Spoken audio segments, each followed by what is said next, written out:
MP और छत्तीसगढ़ में 17 नवंबर को होने वाले मतदान के लिए कांग्रेस और बीजेपी का प्रचार अभियान चरम पर पहुंच गया है। पीएम मोदी ने दोनों सूबों में कमल खिलाने का दावा किया, तो राहुल गांधी को यकीन है कि छत्तीसगढ़ के साथ साथ मध्य प्रदेश में भी इस बार पंजे का परचम लहराएगा। दोनों पार्टियां एक दूसरे पर भ्रष्टाचार के इल्जाम लगा रही हैं। पीएम मोदी जहां महादेव ऐप का बार बार जिक्र कर रहे हैं, तो राहुल गांधी नरेंद्र सिंह तोमर के बेटे का वायरल वीडियो दिखा रहे हैं। गरीबी बढ़ने के लिए भी दोनों पार्टियां एक दूसरे को कसूरवार ठहरा रही हैं। देखिए, जैसे तैसे कुर्सी पाने के लिए कांग्रेस मध्य प्रदेश के लोगों को सोने का महल बनाने का भी वादा कर सकती है।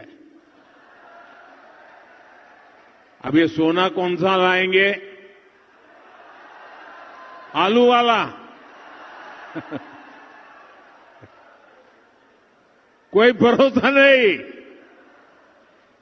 सोने का महल देंगे और फिर कहेंगे आलू से सोना निकालूंगा तब बनाऊंगा। कुछ दिन पहले यहां मोदी जी आए, उन्होंने कहा कि 500 फैक्ट्रियां हमने लगा दी।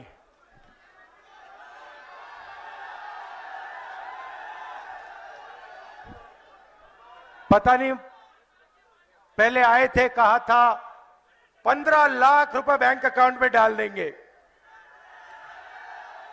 काले धन को मिटा देंगे, और अब मध्य प्रदेश में हमने 500 फैक्ट्रियां लगा दी हैं।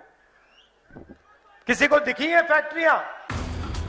चुनाव भले ही विधानसभा के हों, लेकिन मोर्चा राष्ट्रीय नेताओं के हाथ है। मानो कांग्रेस और बीजेपी दोनों ही पार्टी ये सबूत दे रही हो कि एमपी छत्तीसगढ़ के चुनाव वाकई 2024 के सेमीफाइनल ही है। प्रचार के दौरान पीएम मोदी और राहुल गांधी के बीच का वाकयुद्ध निहायत निजी सा हो चला। पीएम ने कांग्रेस के खिलाफ महादेव सट्टेबाजी ऐप को मुद्दा बनाया, तो राहुल ने वायरल वीडियो के बहाने लूट और भ्रष्टाचार को हथियार बना लिया। आप अपने फोन पे 508 करोड़ लिखिए, 508 इतना लिखिए, और तुरंत आपका मोबाइल बोलेगा महादेव सट्टेबाजी घोटाला। सारी दुनिया को 508 पता चल गया है जी। कांग्रेस ने पूरी दुनिया में छत्तीसगढ़ महतारी के गौरव पर आंच डालने का दुस्साहस किया है। इसलिए हर छत्तीसगढ़िया का यह दायित्व है कि 17 नवंबर को ज्यादा से ज्यादा वोट करके कमल पर बटन दबाकर कांग्रेस को साफ कर दे। दोस्तों, ये मध्य प्रदेश जो है भ्रष्टाचार का कैपिटल है, भ्रष्टाचार की राजधानी है ये हिंदुस्तान में। आपने ये तोमर जी के बेटे का वीडियो देखा?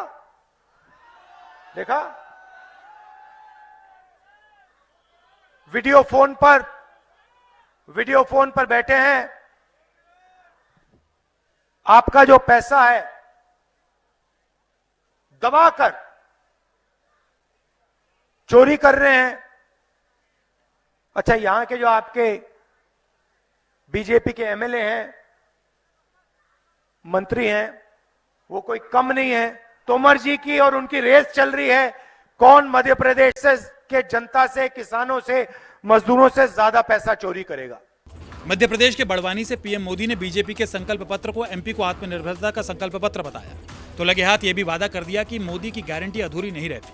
लेकिन राहुल ने सवाल दागा कि जब नीतियां ही पूंजीपतियों की हितैषी हो, तो गरीबों को फायदा कैसे मिलेगा, नौजवानों को रोजगार कैसे मिलेगा। आज बड़वानी आया हूं तो मैं सबसे पहले मध्य प्रदेश भाजपा को बधाई देना चाहता हूं। एमपी भाजपा ने जो संकल्प पत्र जारी किया है, वो मध्य प्रदेश को नई ऊंचाई पर ले जाने वाला है। बीजेपी का संकल्प पत्र मध्य प्रदेश को आत्मनिर्भर बनाने वाला है। बीजेपी की सरकारों में, चाहे वो दिल्ली की सरकार हो, मध्य प्रदेश की सरकार हो, छोटे व्यापारियों पर, स्मॉल और मीडियम बिजनेस वालों पर, किसानों पर आक्रमण होता है। किसानों के लिए, मजदूरों के लिए, छोटे दुकानदारों के लिए, छोटे व्यापारियों के लिए नहीं चलाई जाती। और होता क्या है, जो देश की रीढ़ की हड्डी है, रोजगार देने की रीढ़ की हड्डी है, छोटे व्यापारी, स्मॉल मीडियम बिजनेस वाले, उनको नरेंद्र मोदी जी और शिवराज चौहान ने खत्म कर दिया है। ये चाहे भी ये मध्य प्रदेश के युवाओं को रोजगार नहीं दे सकते। आप मोबाइल फोन के पीछे देखो, शर्ट के पीछे देखो, जूते के नीचे देखो, मेड इन चाइना दिखेगा। हम, सही बात ना?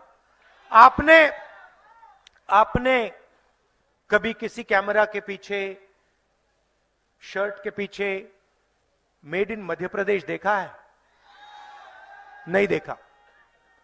ये हम करना चाहते हैं। मध्य प्रदेश और छत्तीसगढ़ के चुनावी दंगल में राहुल ने फिर जातीय गणना का सवाल लहराया, लेकिन पीएम मोदी ने ओबीसी समाज की दयनीय हालत के लिए कांग्रेस को ही कसूरवार ठहरा दिया। सरकार को अफसर लोग, आईएएस के लोग सरकारी ऑफिसर्स चलाते हैं। मध्य प्रदेश की सरकार को शिवराज चौहान और 53 अफसर चलाते हैं। 53 अफसर में से पिछड़े वर्ग के कितने अफसर हैं? एक। फिर शिवराज चौहान जी और नरेंद्र मोदी जी कहते हैं मध्य प्रदेश की सरकार पिछड़ों की सरकार है। कैसे पिछड़ों की सरकार है? पहले अपने भाषणों में, हर भाषण में नरेंद्र मोदी जी कहते थे कि मैं ओबीसी हूं। सुना आपने? सुना ना? जहां भी जाते थे कहते थे मैं ओबीसी हूं, ओबीसी हूं, ओबीसी हूं। अब जब से मैंने जाति जनगणना की बात शुरू की है, तब से नरेंद्र मोदी जी कह रहे हैं हिंदुस्तान में कोई जात नहीं है, सिर्फ गरीब है। कांग्रेस की मानसिकता को पहचानना होगा। ये वही कांग्रेस है जिसने पंचायत से पार्लियामेंट तक सरकारें चलाई, लोगों ने अवसर दिया, लेकिन ओबीसी समाज को आरक्षण नहीं दिया। ये वही कांग्रेस है जिसने दशकों तक ओबीसी कमीशन को संवैधानिक दर्जा नहीं दिया। ये वही कांग्रेस है जिसने मेडिकल कॉलेजों में ओबीसी आरक्षण लागू नहीं किया। इन सारे कामों को करने की मोदी ने आपको गारंटी दी थी और इन्हें करके भी दिखाया। पीएम मोदी ने देश में गरीबों की हालत के लिए भी कांग्रेस की पिछली सरकार को जिम्मेदार ठहराया, लेकिन राहुल ने आंकड़ों के साथ बीजेपी को आईना दिखा दिया। सियासी लड़ाई में पार्टी के दूसरे दिग्गज भी शामिल हो गए। तुष्टीकरण के लालच में कांग्रेस कुछ भी कर सकती है।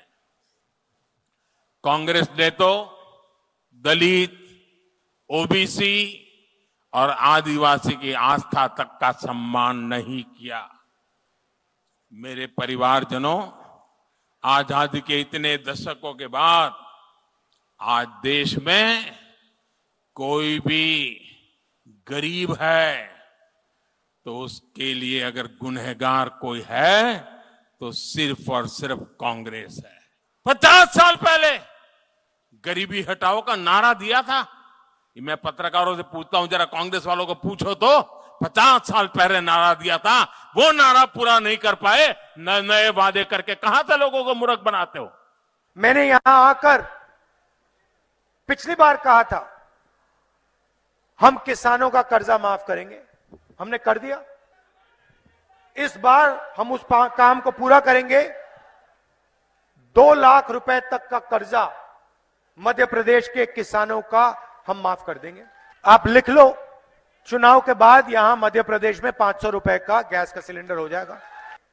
जितना पैसा बीजेपी के लोगों ने अरबपतियों को दिया है, उतना पैसा हमें किसानों को, मजदूरों को, उतना ही पैसा उनकी जेब में डालना है। मध्य प्रदेश में भाजपा 2003 में, उसके पहले 10 साल तक ये बंटा धार की सरकार थी। 10 साल में मध्य प्रदेश को एक बीमारू राज्य बनाकर छोड़ा था। कांग्रेस पार्टी हमेशा गरीबों के साथ रही है। उनको खाना पीना, पेट के लिए घर बनाना, मेडिकल कॉलेज, इंजीनियरिंग कॉलेज बनाना। तुमने क्या किया? तुम ऐसी भाषण करते करते लोगों को उचकाने का काम किया। दूसरा काम आपने नहीं किया। अभी कांग्रेस से बहुत सीखना है आपको, और कांग्रेस जो की देश के लिए की। मध्य प्रदेश विधानसभा चुनाव का मतदान 17 नवंबर को होना है, तो उसी दिन छत्तीसगढ़ के दूसरे और आखिरी चरण का चुनाव भी होना है। बीजेपी की कोशिश है कि वो एमपी में अपनी सरकार बरकरार रखे, जबकि छत्तीसगढ़ में परिवर्तन हो जाए। लेकिन कांग्रेस किसी भी सूरत में इन दोनों राज्यों को जीतना चाहती है, और प्रचार की आक्रामकता में ये साफ दिखाई दे रहा है। विपिन श्रीवास्तव, भोपाल, न्यूज़ 24।